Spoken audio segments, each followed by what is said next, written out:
Assalamualaikum warahmatullahi wabarakatuh. Selamat bertemu kembali di channel saya. Mudah-mudahan materi hari ini bermanfaat. Selamat mengikuti.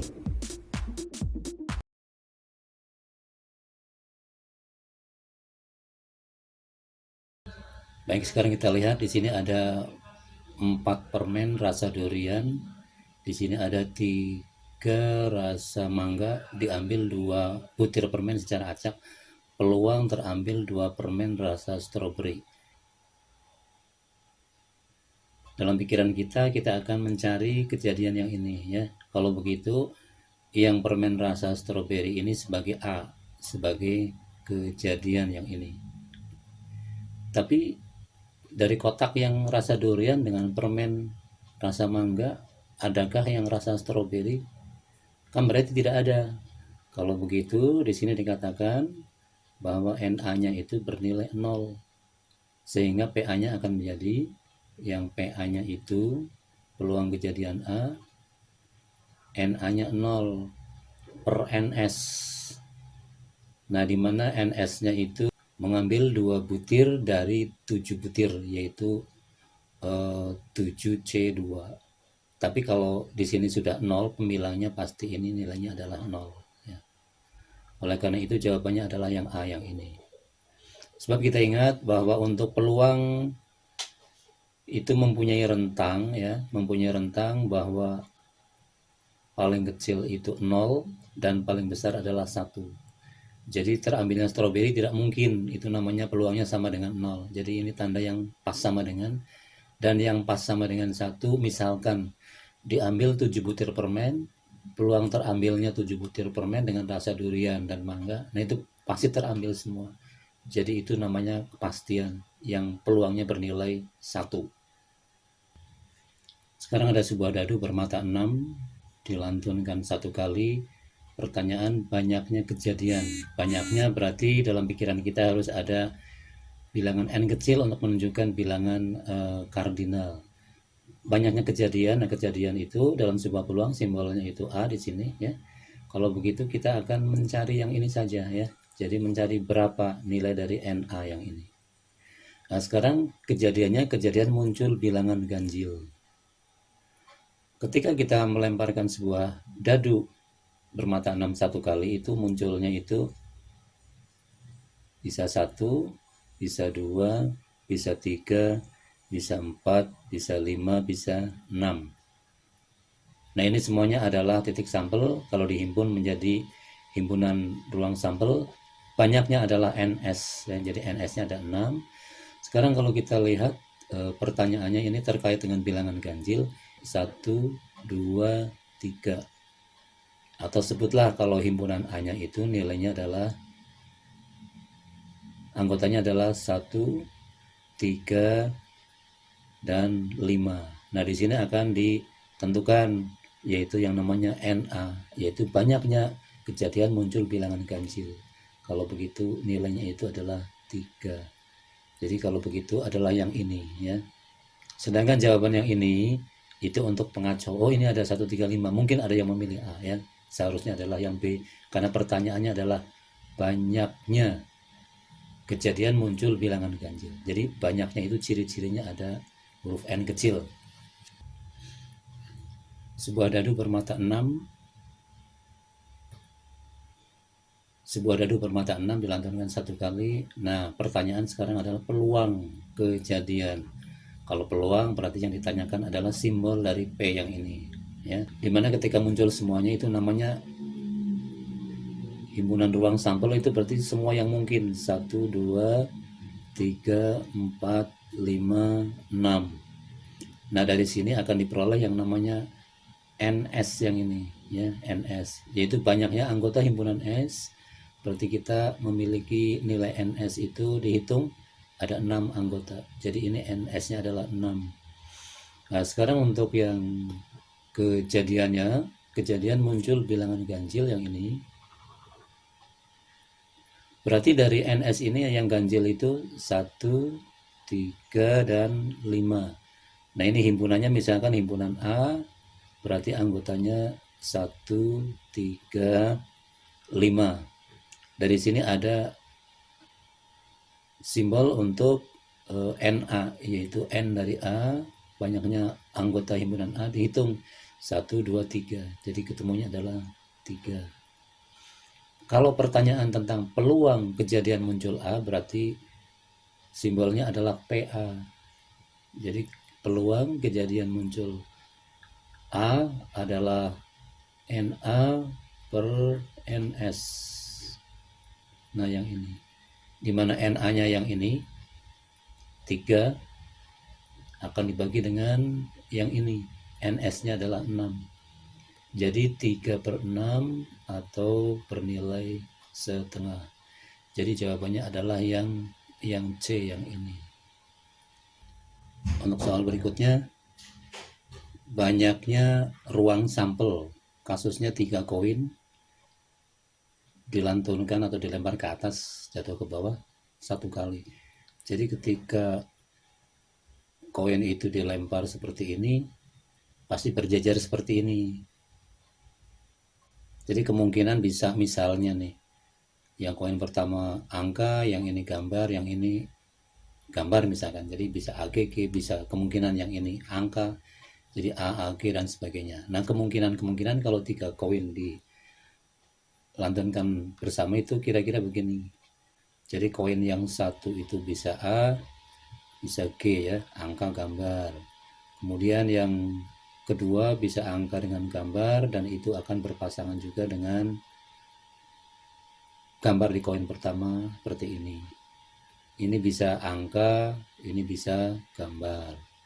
Ini bisa angka, ini bisa gambar, ini bisa angka, ini bisa gambar, dan ini bisa angka, bisa gambar. Nah pertanyaan banyaknya ruang sampel.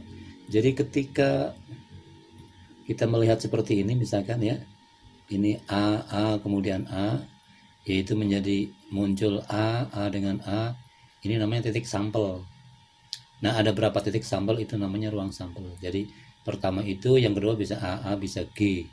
Kalau begitu pasti banyaknya titik sampel, kita menghitung ujungnya saja ya, 1, 2, 3, 4, 5, 6, 7, 8 ya. Jadi banyaknya ruang sampel itu adalah 8.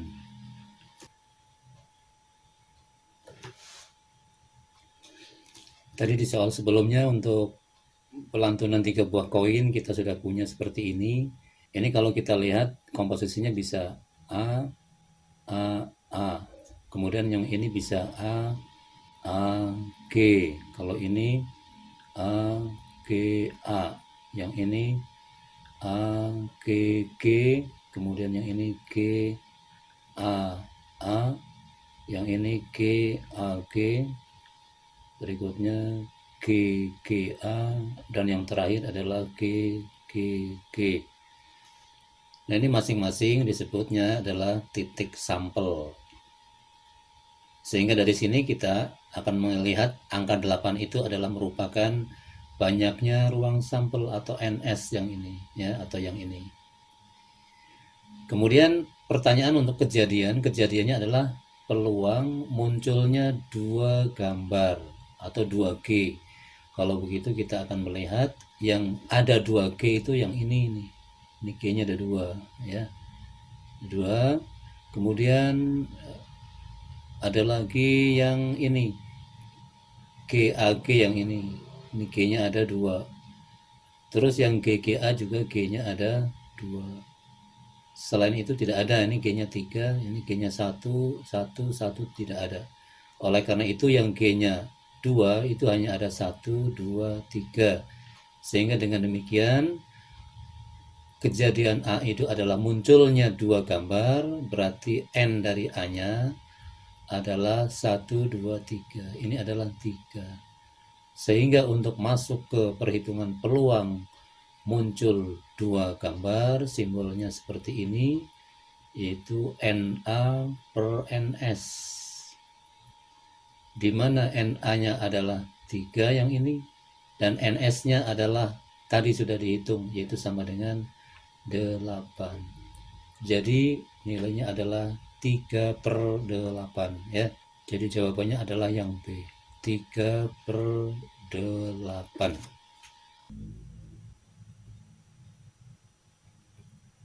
Kasus berikutnya ini ada sebuah koin dan sebuah dadu dilantunkan bersama. Nanti kalau jatuh itu berpasangan ya. Banyaknya anggota ruang sampel. Nah, anggota ruang sampel itu banyaknya pasangan. Jadi untuk dadu yang ini dengan yang koin ini kita siapkan di sini. Misalkan ini kita bagi dua ya. Ini yang koin, ini yang dadu. Yang koin bisa kalau tidak muncul angka, muncul gambar gitu. Sedangkan untuk yang dadu yang ini itu bisa muncul mata 1, mata 2, mata 3, mata 4, mata 5, dan mata 6. Jadi ketika jatuh nanti akan berpasangan ya seperti ini. Misalkan kalau yang ini berarti ini gambar dan 6. Nah, berarti gambar dan 6 tuh yang ini ceritanya. Nah, gitu. Nah, sedangkan untuk yang lain tinggal menyesuaikan. Kalau yang ini berarti adalah A1, ini A2, ini A3, ini A4, ini A5, ini A6. Terus yang ini berarti G1, G2, G3, G4, G5, dan yang terakhir tadi G6. Pertanyaan, banyaknya anggota ruang sampel tinggal dihitung saja. Semuanya ada berapa? Dihitung. Ya. 1, 2, 3, 4, 5, 6, 7, 8, 9, 10, 11, 12 ya. Jadi ada 12. Kalau begitu jawabannya adalah yang D yang ini. Kalau tadi kita lihat pada kasus sebelumnya ada satu buah koin dan satu buah dadu dilantunkan bersama. Koin isinya 2, dadu isinya 6. Ternyata banyaknya anggota ruang sampel jadi 12. Sebetulnya untuk dua buah dadu ini sudah ada gambaran ya. Nah, karena ini ada dua buah dadu, di mana satu buah dadu itu isinya 6. Berarti sebetulnya untuk menghitung banyaknya anggota ruang sampel itu 6 kali 6 sama dengan 36 ya, seperti itu. Nah, bagaimana isi dari tiap titik sampelnya kita lihat di sini. Nah, seperti itu. Ya. Jadi pasangannya itu mulai dari 1 yang ini, 1 2, 1 3, dan sampai yang terakhir yaitu 6,6 yang ini ya. Nah, kira-kira seperti itulah. Sekarang kalau dua buah dadu ini sebetulnya sudah terbayang ya. Jadi untuk pelantunan dua buah dadu itu nanti akan mendapatkan pasangan sebanyak 6 kali 6 yaitu 36 ya. Jadi yang kita lihat pada tabel yang bawah ini. Nah, sekarang untuk kejadian banyaknya muncul jumlah dadu kurang dari 5 ya. Di sini ada kata-kata kurang dari 5. Nah, oleh karena itu kita lihat di sini, kita cari dari pasangan-pasangan ini yang kurang dari 5. Kita melihat dari yang paling bawah dulu. Misalkan yang ini berarti 1 tambah 1 ini 2, berarti masuk kriteria. Yang ini jumlahnya 3 juga masuk kriteria. Yang ini jumlahnya 4, berarti masuk kriteria kurang dari 5. Sedangkan 14, 15 ini sudah 5 lebih, jadi tidak kurang dari 5 yang ini. Oleh karena itu tidak termasuk. Sekarang yang bawah 21 jumlahnya 3 masuk kriteria, 22 juga masuk kriteria, 23, 5 ini tidak masuk ke kriteria. Sedangkan yang 31 berarti jumlahnya 4 masuk ke dalam kriteria, 32 juga tidak termasuk. Yang 41, 51 ini tidak masuk kriteria. Sehingga ada hanya 1, 2, 3, 4, 5, dan 6. Sehingga dengan demikian di sini ada 6 kriteria yang masuk jumlah mata dadu kurang dari 5. Jadi jawabannya adalah yang D yang ini.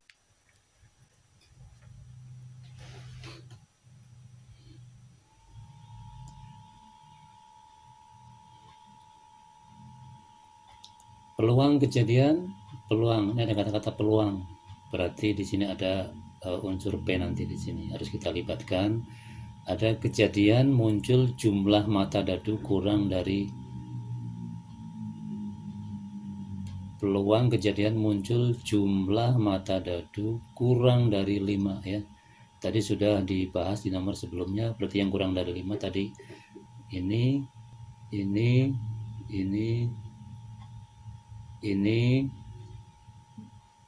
ini, dan ini. Dengan demikian kita lihat bahwa di sana ada 6 buah, berarti N dari A-nya adalah 6, sedangkan NS-nya adalah banyaknya seluruh ruang sampel, banyaknya seluruh titik sampel yang ada, yaitu 36.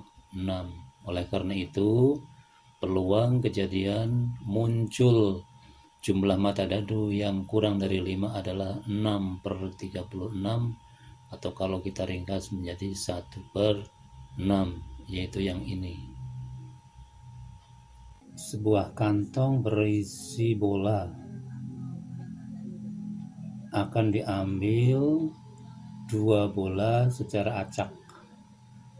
Ini kalau kita melihat di sini bolanya ada nama, ya, ada ciri angka-angka seperti ini, maka kalau 2 dianggap sebagai bilangan itu kasusnya permutasi.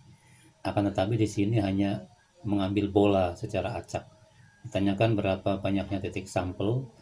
Nah, titik sampel itu sebetulnya kalau dihitung banyaknya itu menjadi banyaknya anggota ruang sampel. Kalau begitu ini kita sedang menghitung NS dari sebuah bentuk sebetulnya, ya. Dimana kita tahu bahwa untuk pengambilan 2 bola secara acak dari bola yang ada itu peristiwanya adalah peristiwa kombinasi, mengambilnya 2 dari satu kantong berisi sebanyak 1, 2, 3, 4, 5, 6, 7. Nah, seperti ini. Jadi kita akan menghitung berapa besar dari 7C2. Kita langsung masuk ke rumus. 7C2 berarti akan sama dengan 7 faktorial. Ini 7 min 2 faktorial dibagi 2 faktorial. Kemudian untuk yang bawah 7 min 2 faktorial adalah 5 faktorial. Yang 2 faktorial 2 kali 1. Nah, yang 7 ini kita uraikan ke belakang, berhenti pada pembagi terbesar yaitu 5 faktorial. Nah, maksudnya biar ini dicoret begini, yang 2 dicoret dengan 6 akan diperoleh 3. Hasil terakhir adalah 7 kali 3 atau sama dengan 21. Jadi untuk soal ini jawabannya adalah yang C, 21.